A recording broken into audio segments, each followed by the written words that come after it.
अस्सलाम वालेकुम। स्टूडेंट्स, उम्मीद करता हूँ आप सब लोग खैरियत से होंगे और आपके अपकमिंग एग्ज़ाम्स की तैयारी बहुत अच्छी जा रही होगी। आज की इस वीडियो में हम आपके साथ बोर्ड्स एग्ज़ाम से रिलेटेड कुछ टिप्स एंड ट्रिक्स को शेयर करेंगे और आपके साथ पेपर प्रेजेंटेशन को शेयर करेंगे कि जो बोर्ड के टॉपर्स एंड एक्सीलेंट स्टूडेंट्स होते हैं वो कौन सी टिप्स एंड ट्रिक्स को यूज़ करते हैं जिसकी वजह से वो बोर्ड्स में टॉप कर जाते हैं। और जो अदर स्टूडेंट्स होते हैं जो पढ़ाई तो बहुत ज़्यादा करते हैं, हार्ड वर्क भी करते हैं, लेकिन उनकी कुछ ऐसी मिस्टेक्स होती हैं जिसकी वजह से वो बोर्ड के एग्ज़ाम्स में अच्छे मार्क्स लेने से कासर रहते हैं और उनके मार्क्स भी कम आते हैं।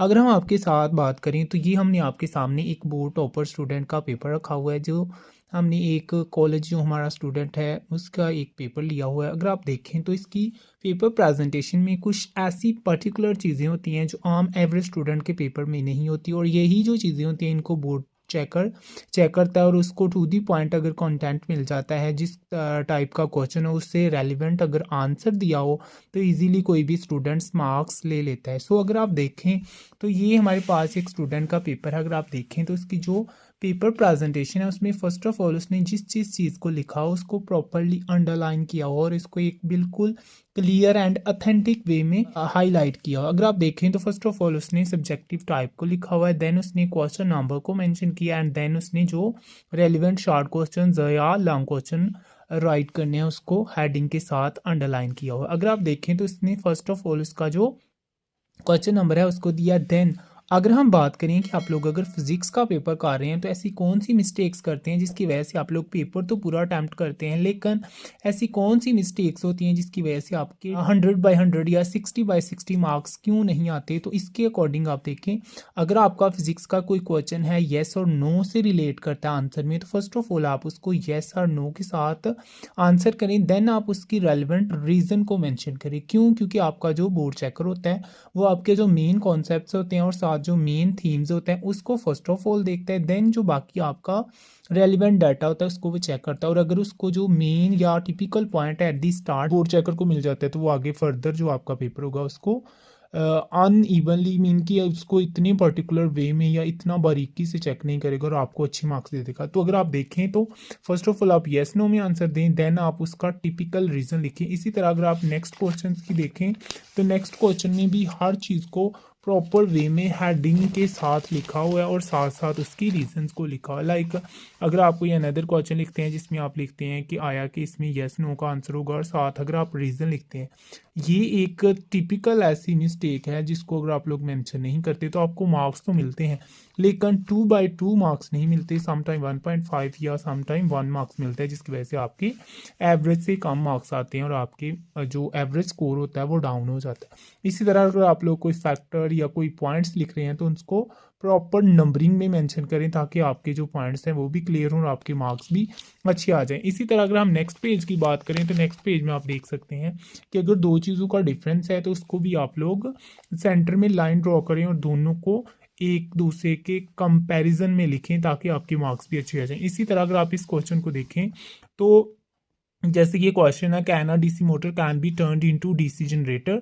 तो फर्स्ट ऑफ ऑल आप लिखें कि कैन को येस या नो में चेंज करें, देन उसकी टिपिकल रीज़न को लिखें कि कैसे हम इसको येस के साथ आंसर करें। जब आप इस तरह हर क्वेश्चन को टिपिकल वे में एंड हेडिंग के साथ आंसर करेंगे तो इजीली आपके एग्ज़ाम्स में मार्क्स भी बहुत अच्छे आएंगे और आपका जो एवरेज स्कोर होगा, जो आपके एनुअल एग्ज़ाम का रिजल्ट होगा, उसमें भी आप बहुत अच्छे मार्क्स लेंगे। ये फिज़िक्स के पेपर के बारे में हमने आपके साथ कुछ बातें शेयर की हैं। अगर आप फर्दर देखें तो अगर आप कोई इक्वेशन लिखना चाह रहे हैं तो अगर आप क्वेश्चन लिखेंगे देन आप उसका रीज़न लिखें, और अगर उसमें कोई इक्वेशन है तो उसको भी मार्कर के साथ प्रॉपर वे में हाईलाइट करें ताकि उसको जो बोर्ड एग्जामिनर होता है उसको हर चीज़ टू दी पॉइंट मिल जाए और वो आपको इजीली मार्क्स दे सके। इसी तरह अगर आप फर्दर पेजेस को प्रोसीड करें तो हर चीज़ को टू दी पॉइंट लिखेंगे तो आपके मार्क्स इंशाल्लाह बहुत अच्छे आएंगे। इसी तरह हम आपके साथ ही एक डायग्राम वाला पेपर भी बता देते हैं। अगर आप ये देखें तो इसमें फर्स्ट ऑफ ऑल क्वेश्चन की मेन हेडिंग को लिखा हुआ है, देन उसका जो प्रिंसिपल है या उसकी जो वर्किंग होती है उसको लिखा जाता है, देन उसकी कंस्ट्रक्शन जो चीज़ उसमें कंस्ट्रक्ट करवाई जाती है एंड उसके रेलिवेंट जो उसकी डायग्राम है उसको लिखा हुआ। लाइक ये देखें, डायग्राम को आप लोग सिंपल एंड ईजी वे में बनाएं, लेकिन इस तरह बनाएं कि हर चीज़ क्लियर हो कि आप लोग किस चीज़ को मेंशन कर रहे हैं और कौन सी चीज़ बताना चाह रहे हैं। जब आप इस तरह लिखेंगे तो आपकी पेपर की प्रेजेंटेशन भी अच्छी होगी, आपका जो चेकर होगा वो भी हर चीज़ को अच्छे से चेक करके आपको बहुत अच्छे आउटस्टैंडिंग मार्क्स देगा। सो अब हम आपके साथ एक अनदर पेपर को शेयर करते हैं जो कि हमारे पास मुतालिया पाकिस्तान का पेपर है। अगर आप देखें तो ये भी उसी स्टूडेंट का पेपर है जिसका हमने पहले फिजिक्स का शेयर किया।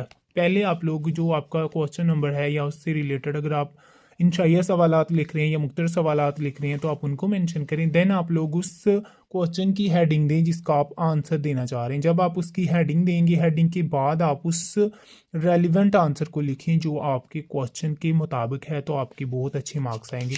और आप लोग देखते हैं जो बोर्ड टॉपर्स होते हैं वो 100/100 मतलब कि फुल मार्क्स कैरी करते हैं, जिसकी वजह से वो बोर्ड की पोजीशन को कैरी करते हैं।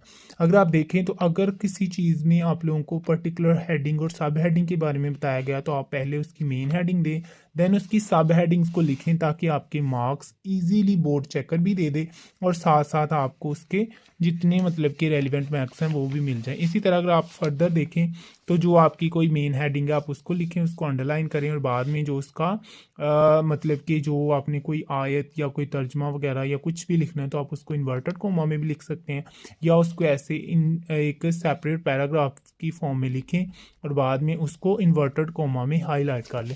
इसी तरह अगर आप फर्दर देखें जो आपके लॉन्ग क्वेश्चन है तो उसमें भी आप लोग उस तफसीली सवालात हैं उसकी पहले हेडिंग दें, देन आप उसके जितने भी रेलिवेंट हेडिंग्स बनती हैं उसको लिखें और साथ साथ उसकी जो टिपिकल डेट्स हैं उसको बोल्ड वर्ड्स में या आप कह लें अच्छे से हाईलाइट करें ताकि हर चीज़ जब टू दी पॉइंट मिलेगी एग्जामिनर को तो वो आपको मार्क्स भी इजीली जितने आपके फुल मार्क्स बनेंगे वो दे देगा। लाइक अगर आप इस क्वेश्चन को देखें तो इसके जो सबसे मेन पॉइंट्स हैं उनको 1 बाय 1 लिखा हुआ है, देन उन सभी की सेपरेट हेडिंग दी हुई है और उसके अकॉर्डिंग उसका आंसर दिया। तो ये एक बोर्ड की टॉपर का पेपर था जिसने बोर्ड में सेकंड पोजीशन होल्ड की थी और अगर आप देखें तो इसकी paper presentation no doubt excellent है और जब आप इस तरह की पेपर प्रेजेंटेशन करेंगे तो आप भी इंशाल्लाह जो आपके एवरेज मार्क्स आते हैं उससे एक्सीलेंट मार्क्स की तरफ मूव ऑन कर सकते हैं। सो ये थी आज की वीडियो। होपफुली आपको ये वीडियो बहुत ज़्यादा पसंद आई होगी और अगर ये वीडियो आपके लिए हेल्पफुल थी, आपने इससे कुछ सीखा और जो हमने आपको टिप्स एंड ट्रिक्स बताई हैं उनको आप लोग ज़रूर अपनी एग्जाम्स के टाइम में अप्लाई कीजिएगा। इंशाल्लाह आप भी बहुत अच्छे मार्क्स लेंगे।